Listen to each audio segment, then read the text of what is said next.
If you want to start to feel happy, it starts with you wanting to feel happy. We like to sit and dwell. We like to sit in our own sadness. Make sure you're spending time every single day, whether it's 15, 20 minutes, whether it's an hour, 2 hours. Take time to allow your mind separation from the stresses of your day.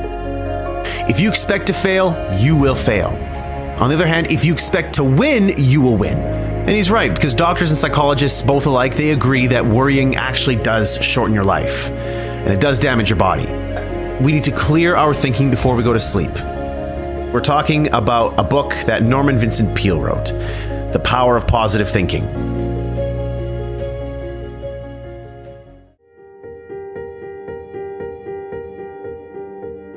Let's kick this off with golden nugget number 1, creating your own inner happiness. That you are responsible for your own happiness.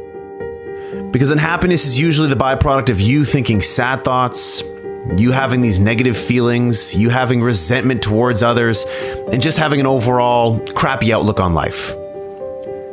So if you think those things, what do you think is going to happen? You have to force yourself to not think those negative thoughts. Peale says we have to get into the happiness habit by thinking upbeat, cheery thoughts throughout the day. We like to sit and dwell. We like to sit in our own sadness. I don't like to do that, but I just know that sometimes my brain forces me to do that, and I don't know why. So I have to force myself to not do that. I have to put on upbeat music. I have to go do something productive. I have to get in the gym. I have to go hang around friends that are going to make me laugh. And it's tough. At first, it doesn't feel right. It feels like you're forcing it because you are forcing it. But eventually, it starts to make you feel better. There are miracles happening all around you. There is beauty all around you. Open your eyes and look. Can you see the sun shining? Great. Can you hear the birds chirping? Great. Can you feel the warmth of the sun on your skin? Awesome. There's simple beauties all around us. If you want to start to feel happy, it starts with you wanting to feel happy. So short circuit those negative thoughts. And when you start to feel bad, when you start to find yourself gossiping, feeling guilty, feeling angry, feeling whatever it is you're feeling that's negative, turn that around. Force yourself to think positively, do positive things. And while it doesn't feel right at first, keep going. You're on the right path. Golden nugget number 2, the antidote to anxiety. Is that people waste a lot of their time, a lot of their energy fuming and fretting about things that they cannot control. Go back to Covey's principle. Circle of concern, circle of influence. Focus only on those things in the circle of influence. Everything else in the circle of concern, you can't control. You can't affect that. So move on. Don't allow your mind to just spend time in that space. You're wasting your mind's energy. So as part of this antidote to anxiety, Peale says that we need to slow down to relieve our anxiety and to attain peace. And he suggests meditation. He suggests that we devote at least 15 minutes daily to calming and relaxing ourselves by thinking peaceful thoughts, or not thinking anything at all. So something he shares in the book is to help get rid of the tendency to worry and get angry, we need to relax and spend a few minutes thinking about beautiful, peaceful settings, hearing the birds chirping, feeling the sun on our face, all these things that I was talking about before, where it's just a matter of you actually thinking that in your mind. Wherever you are, if you're at work, if you're in your house, it doesn't, or close your eyes and open your mind to maybe a place where you were on vacation before. And go there for 15 minutes. Smell the smells, feel what the sand feels like on your feet, feel yourself plunging into the ocean. So the antidote to anxiety, it's all about clearing your mind. However you choose to do that, make sure you're spending time every single day, whether it's 15, 20 minutes, whether it's an hour, 2 hours, if you're working out at the gym, whether you're doing yoga, whether you're going to cycling class, whatever, take time to allow your mind separation from the stresses of your day. Golden nugget number 3, expect the best. If you expect to fail, you will fail. On the other hand, if you expect to win, you will win. So, what seeds are you planting in your mind? Are you planting seeds of positivity or seeds of negativity? Guess what? Your life is going to give you back more of that. Are you planting seeds of, doubt and, I'm not going to make this work, or something bad is going to happen? If you're planting seeds of that, guess what you're going to get? More of that. Start focusing on the positive. Start focusing on how things can go right. And guess what? When things go wrong, say, there's a lesson in that for me. Because life doesn't happen to me, it happens for me. So everything that's happening is there to teach me a lesson. This isn't a setback, it's a set up. This thing that's really bad, it happened for a reason. I'm going to learn from it and I'm going to get better. Golden nugget number 4, worry not. And he's right, because doctors and psychologists, both alike, they agree that worrying actually does shorten your life, and it does damage your body. We need to clear our thinking before we go to sleep, and we need to imagine our worries flowing out of our body like water out of a glass. So don't think that my path is the right path. No. This path is good for me. I replaced worry with hope by putting together goals. I put together 3 goals: a financial related goal, a health related goal, and a professional related goal. Something that what I was going to do with my life.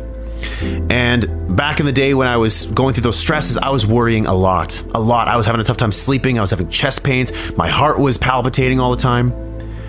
And I really just could not get, a high level of satisfaction in life. And, if you were saying on a scale of 1 to 8, Ryan, again, 9s and 10s are reserved for very special times in our lives that seldom happen.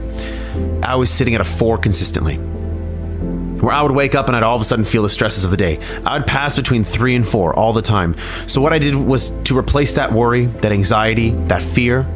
I built myself a plan that gave me hope, goals that gave me hope, something that got me excited, something that I wanted to work towards, something I wanted to achieve because I knew that if I did, it would get me out of this mess and my life would be better as a result. Golden nugget number 5, problem solving. I had problems that I needed solutions to. I had desires, I had wants, I had dreams, I had goals that I needed a solution to. The Crap Show was a solution. Create Your 8 was a solution. But what I did need to do was take myself out of the busyness of the day and allow my mind to sort of free up and look for inspiration all around me. And know that whatever solution I'm looking for, it's going to come to me. And this is where in this golden nugget in the book where Peele talks about, problem solving, he gives us 10 problem solving techniques, which many of them I believe with. The first one, believe that for every problem, there is a solution. So yes, believe that your problem can be solved. Yes, it's hard. Yes, it's difficult. Yes, you don't have a solution right now, but there is a solution. And oftentimes there's more than one. 2, try to maintain your serenity as you address a problem. So don't feel anxious. Don't try to get angry and say, I'm not getting this. I don't understand. No. You need to be calm. You need to be hopeful that there's going to be a solution to this problem. Number 3, don't try to force an answer. Don't try to say oh my God, I need an answer by Saturday at noon. If I don't get it by Saturday at noon, then it's too late. Sometimes you can't force it. Life often happens for you. And so you just need time for that to reveal itself to you. Number 4, gather all relevant information. Pretty simple. Do as much research as possible. Number 5, write down all facts about the situation. Again, get understanding for the problem, what's going on. You need to get clarity on the problem so you can get clear on what solutions you need to solve it. Number 6, spend time praying about the issue you are confronting.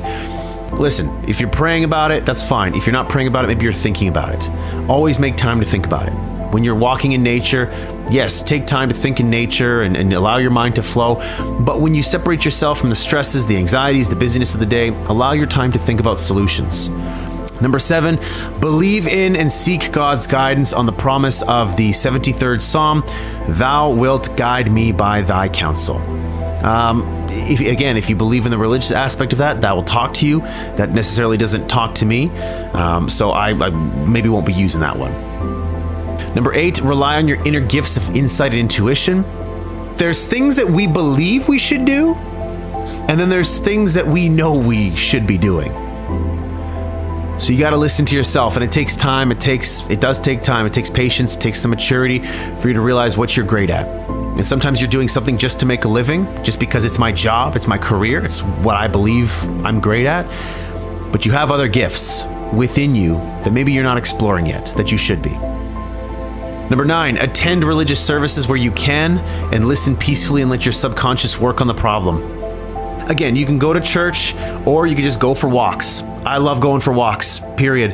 I'll put music on my ears and allow myself to think. Pretty simple. Number 10, the answer that develops in your mind or comes to pass is the right answer. So I just allowed the thoughts that came in my mind. Whenever I had a thought, an inspired thought, I wrote it down on my phone. Pulled up my phone, opened up the notepad, and just wrote it down. At the end of the day, I would think about it, ponder on it, say, you know what, this idea is something I want to go further into and dig deeper into that. That's exactly how this show happened. That's exactly how Create Your 8 happened. It's exactly how you're going to find solutions to your problems. Last but not least, golden nugget number 6, how to handle heartache. Now, everybody at some point in their life experiences heartache, and it's tough. And so Peel says that for us to get over heartache, we need to resist the heartache by staying busy. So if you're getting a divorce from your husband or your wife, if you just broke up with your girlfriend or your boyfriend, if you just lost a loved one, if a loved one passed away, a friend, a family member, doesn't matter who it is. He says that in order for you to get through it, you need to stay busy. You need to return to your normal activities as soon as possible after a loss or a defeat. And you need to resist the temptation to brood and feel sorry for yourself. I got to get back to work. I got to get back to my goals, get back in the gym, get back to eating right, get back to hanging out with my friends, my family, listening to the music that I was listening to. We have to return to life. But sometimes we just have to be sad and we have to work our way through it. But the key here is to not allow your mind to dwell on it for too long. That's not handling heartache. That's allowing heartache to take control of you and to win.